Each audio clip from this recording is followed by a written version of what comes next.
Hello, welcome back to the channel.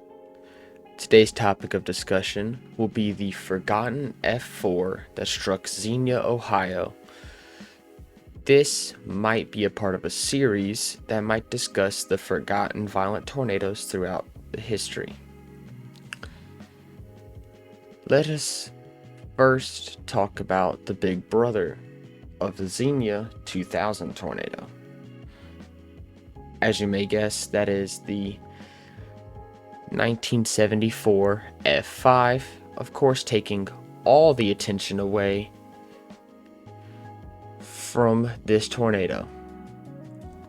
On April 3rd, 1974, the most infamous super outbreak occurred, with one of America's most infamous tornadoes, if not the most infamous tornado in American history. The Xenia, quote-unquote, F6. It was the single deadliest tornado of that day.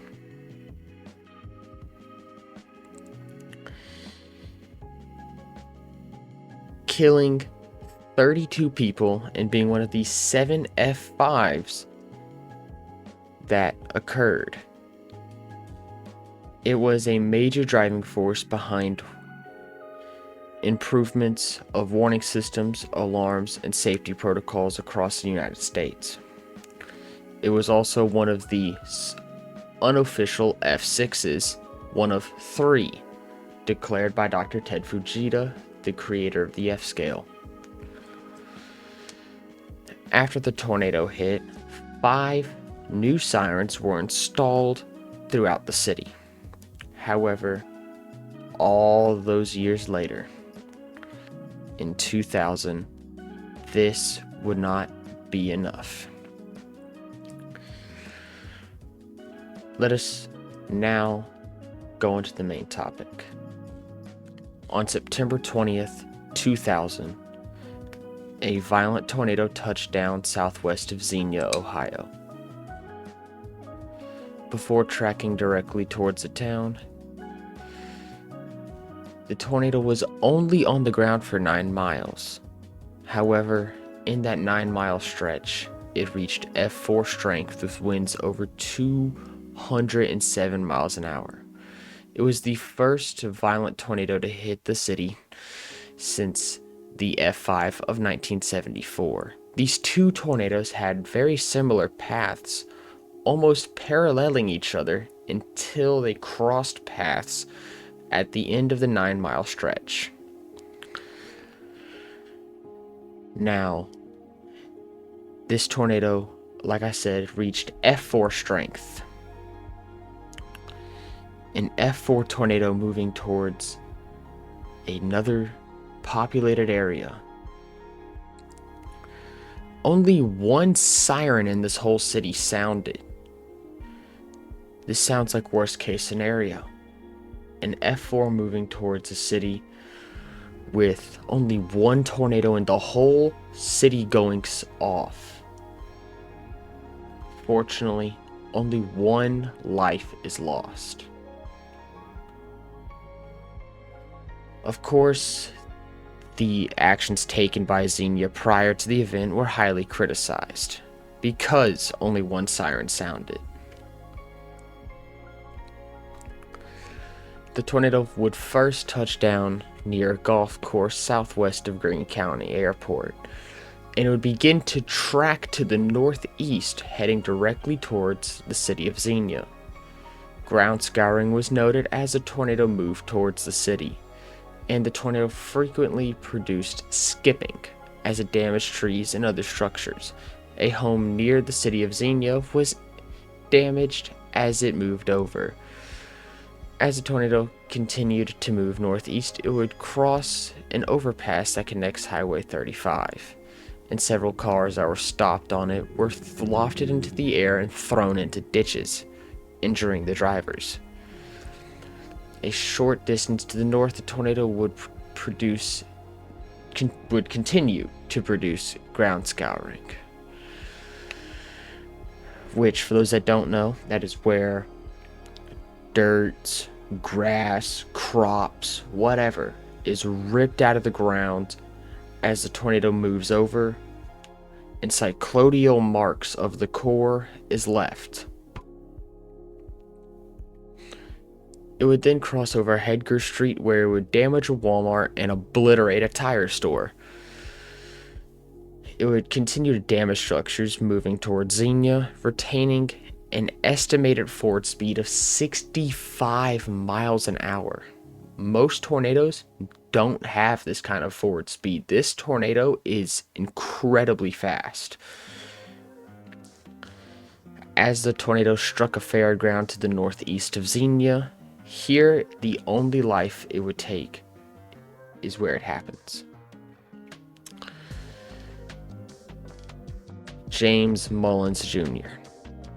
He was 63 and was killed when a tree fell on his car that also injured his wife. Here it would reach its maximum width of 400 yards. It would then continue damaging rows of homes at F3 intensity. A home a short distance to the north was destroyed at F4. The tornado would only hold F4 intensity briefly. In 2022, a resolution was set in place to add more sirens to the town and to update existing ones. In 2022, a whole 22 years after the storm. But since then, Xenia has yet to see a violent tornado hit the city as of May of 2026.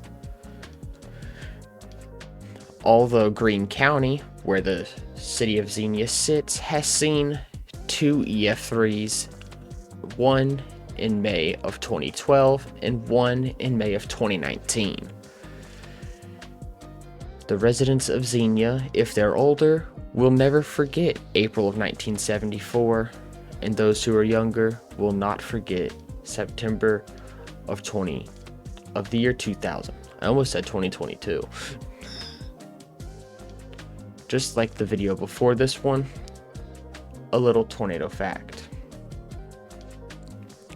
The Shawnee called the Xenia area land of the devil winds, and given the 2 tornadoes that Xenia is known for, it's an understandable statement. Now, unfortunately, unlike its big brother of 1974, there's no known videos or photos of the tornado itself. Of course, there's plenty damage photos, but from what I could see, there's no tornado pictures or videos. If you're a Xenia resident out there and you have a photo of the 2000 tornado, share it with the world. I know plenty would be happy to see it, as it's kind of lost media. But once again, I'd like to thank all of you for watching, although this video is very short because it's a forgotten tornado. There's not a whole lot of information about it, but still, thank you for watching. This might become a series where I focus on forgotten tornadoes. I would love to do that. I don't want to be, just the average tornado channel that's just, here's a Joplin video, here's a 2011 video. Now, while I would probably do that at some point, I want to try to stand out. I want to turn a light towards and really bring attention to tornadoes or tornado outbreaks that don't get the recognition they deserve. There's plenty out there. There's plenty of tornado outbreaks that are forgotten. There's plenty of tornadoes that are forgotten that occurred in big outbreaks. There's plenty of 2011 tornadoes from the 2011 super outbreak that I don't see is discussed about. Because, Tuscaloosa Joplin from in May of 2011, or Smithville, Philadelphia, Hackleburg. They're all taking the light away from the other EF3s and EF4s from that day, or outbreaks from the early 2000s that might be forgotten. I want to try to bring a light towards these events. And if I do, it would most likely become a big series. But I already have quite the long list, but I'm getting off topic. But if you enjoyed, remember to like and subscribe for more tornado content whenever I upload. I just kind of make a video and upload kind of whenever I want. I got summer school, unfortunately, to try to graduate college faster, so there's not going to be a video in the summer, most likely. There might be 1-2 more by the end of the year. I don't know. I have to see how I'm feeling later. I kind of just do this whenever. But if you enjoyed, remember to share with someone who you think would enjoy it. But until then, take care and goodbye.